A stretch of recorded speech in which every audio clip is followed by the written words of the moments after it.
we are going to be reading a really, or you're going to be listening, I'm going to be reading, a fun story this afternoon about 3 special friends. And when you listen to this story, I'm going to have a couple of things I need you to do. I want you to think about the structure of the story. Remember our story structure, we have our beginning, our middle, and our end, but we need to think about who the characters are, what the setting is, maybe there's going to be a problem, and if there's a problem, we have to listen for the solution. So I need you to be really good listeners and listen for that in the story, because afterwards we're going to see if we can figure those things out together. I also picked out some vocabulary words, and I wanted to make sure you understood because they get used a lot in this story. The first word is fond. If you're fond of something, you like it a lot. I am fond of my pets. Can you turn to your neighbor and tell them something that you're fond of? Go ahead. Fond of you. Fond of my dog. You're like so Good job. We could have gone on. Okay, good job. Back in 5, 4, 3, 2, 1. Can somebody volunteer and tell us what they're fond of? Thank you. I'm fond of my comedian. Oh, that's a good one. Thank you. So when we're fond of something, we really like it a lot. Okay, now, a companion. A companion is someone that you spend time with. My companion and I play together every day. Do we have any companions at school, do you think? Yes. Do you think we have companions in our classroom? Yes. Do I have a companion in another classroom? Yeah. Yes. So what is a word that we use a lot that's kind of like companion? Yes. Friend. So a companion is like a friend, someone you spend a lot of time with. Very good. Loyal. A loyal friend is a friend you can count on. My dog is a loyal companion to me. On the count of 3, I want you to say to me somebody in your life that you think is loyal. So think. 1, 2, 3. Everybody. Oh, I heard lots of good ones. I heard dog, I heard mom, friends. Very good. So we have people that we know that are loyal because we can count on them.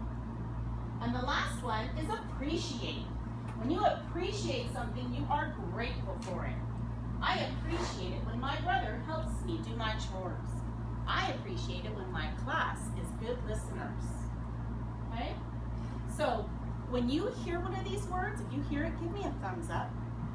Okay, so listen carefully for those vocabulary words. And if you hear one, give me a thumbs up. All right. Stepping out of teacher mode for just a second. Everybody, if you're not aware, all of the vocabulary cards, the pictures are available on Haiku, and I can show you later if you're not as a PowerPoint. The backs are not, but the pictures are, so I can show you that later. Okay? All right, so let's take a look at this picture before we read. I'm noticing that there might actually already be some characters in our story in here. Turn to your neighbor and see if you can identify who some of the characters might be in the story.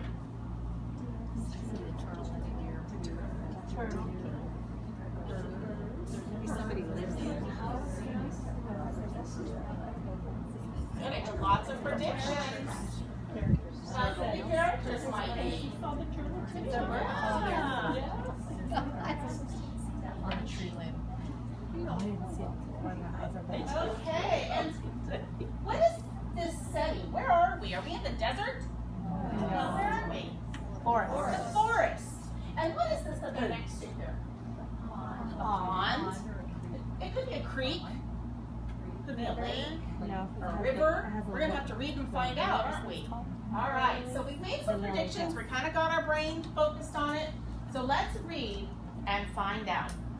The 3 Friends, a tale from India.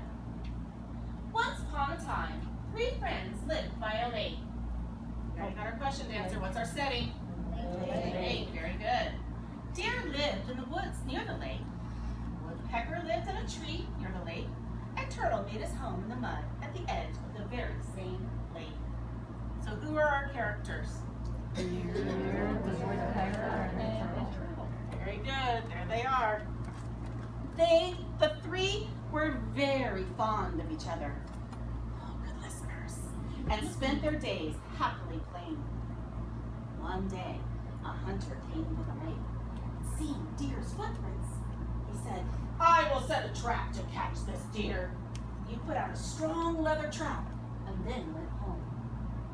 But can you even notice what? The hunter's trap is in the picture. I'm a little hurt. That very evening, Deer stepped into the trap. "My friends," he cried, "I am caught fast in this trap." Woodpecker and Turtle heard their companions cry. Oh, good listeners. Woodpecker flew down from her treetop, and Turtle hurried out of the water. They saw Deer trapped by the leather straps. "We must find a way to help our friend," cried Woodpecker. "I agree," said Turtle. "My teeth are sharp as a saw. I will use them to cut the straps." "And I will fly to the hunter's hut," said Woodpecker. "I will keep him away until you cut the straps."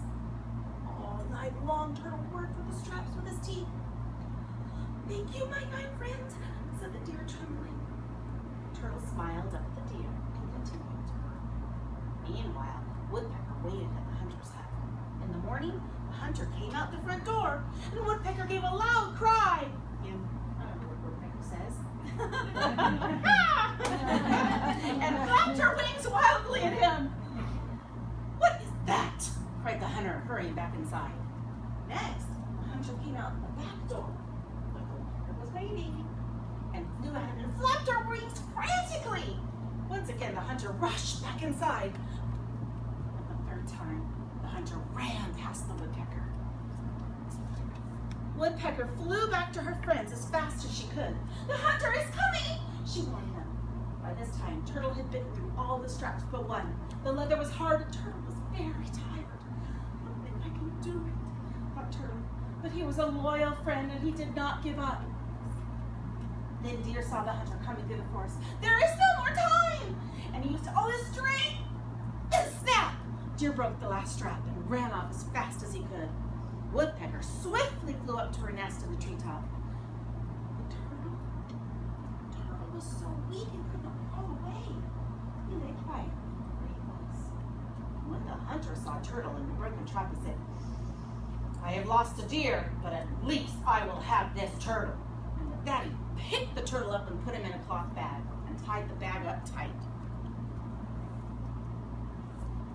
Deer saw that his friend Turtle was in trouble.